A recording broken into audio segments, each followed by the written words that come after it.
Hello বন্ধুরা, নমস্কার নমস্কার জানিয়ে শুরু করছি আমার এই সেকেন্ড ব্লগটা। প্রথমেই থ্যাংক ইউ সবাইকে আমার ফার্স্ট ব্লগটাতে এতটা ভালোবাসা দেওয়ার জন্য, যার জন্য আমি সেকেন্ড ব্লগটা করতে পারছি। তো সেকেন্ড ব্লগটা স্টার্ট করব ফার্স্ট ডে, মানে প্রথম দিন কী করেছিলাম সেগুলো তোমাদের জানাবো। তার আগে দু তিনটে ছোটো ছোটো জিনিস তোমার সাথে শেয়ার করতে চাই, যেগুলো আমি আমার রিলসেও বলেছিলাম। একটা হচ্ছে টিকিট আমি করেছিলাম কলকাতা থেকে ফার্স্ট আমি ওখানে রিচ করেছিলাম হোচিমিন। তো তোমরা হ্যানয়েও যেতে পারো, কারণ কলকাতা থেকে হোচিমিন বা হ্যানয়ের অলমোস্ট সেম ফ্লাইট ফেয়ার। তো আমি তোমাদের সাজেস্ট করব যে তোমরা আইদার হোচিমিন যাও, ওখান থেকে দারাং হয়ে তার বা আদার যদি কোথাও যেতে হয় সেগুলো করে হ্যানয় হয়ে ফেরো, বা ভাইসি ভার্সা করতে পারো, তাই তোমাদের ইজি হবে। সেকেন্ড হচ্ছে ভিয়েতনামের জন্য ই ভিসা অ্যাভেলেবেল। তো তোমরা ইজিলি এখান থেকে ই ভিসা অ্যাপ্লাই করার 4-5 দিনের মধ্যে ই ভিসা পেয়ে যাবে। তো ই ভিসা নিয়ে যেতে পারো। আরেকটা হচ্ছে তোমাদের পাসপোর্টের ভ্যালিডিটি যেন 6 মাস থাকে, তাহলে ইজিলি তোমরা ই ভিসা পেয়ে যাবে। ই ভিসার জন্য যেগুলো দরকার সেটা হচ্ছে, এক হচ্ছে ফ্লাইট টিকিট, আর সেকেন্ড হচ্ছে ওখানকার হোটেল বুকিং। ওইগুলো তোমাদেরকে অনলাইনে সাবমিট করতে হবে। তোমরা গুগলে চেক করলে ওখানকার লিঙ্ক পেয়ে যাবে। তো ওগুলো দিয়ে অ্যাপ্লাই করলে 3 থেকে 4 দিনের মধ্যে ডেফিনেটলি চলে আসবে ই ভিসা।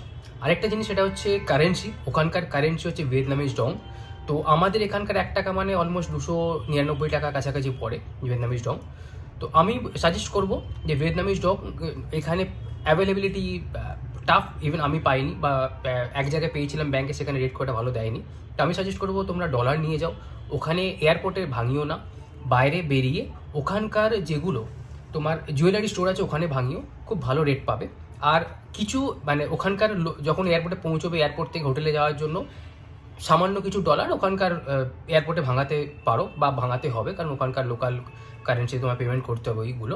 আদারওয়াইজ বাকি ডলারটা প্রিজার্ভ করে রেখো, ওখানকার যে লোকাল জুয়েলারি স্টোর আছে ওখানে ওগুলো তোমরা ভাঙাতে পারবে। তো চলো, এইটুকু ছিল জাস্ট ব্রিফিং। এবারে ডাইরেক্টলি আমি কি করেছি সেই পার্টে আসছি। আর তার আশা করি আমার ফার্স্ট ডে জার্নিটা তোমাদের ভালো লাগবে। সো চলো, দেখতে থাকো। Thank you.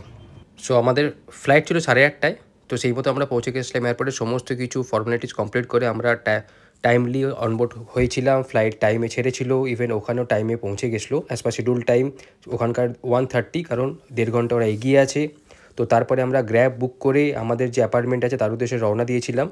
আর একটা ইন্টারেস্টিং জিনিস, ওখানকার কিন্তু অপোজিট সাইড ড্রাইভিং আমাদের ইন্ডিয়ার থেকে।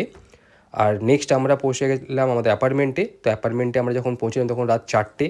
তো আমাদের প্রত্যেকেরই খুব খিদে পেয়েছিল। তো সেই কারণে আমরা ফাটাফাট এখান থেকে নিয়ে যাওয়া ম্যাগি বানিয়ে নিয়েছিলাম। তো বাস আমরা ততক্ষণ ম্যাগি খাচ্ছি। চলো, গুড নাইট। আবার নেক্সট ব্লগে দেখা হবে। Thank you.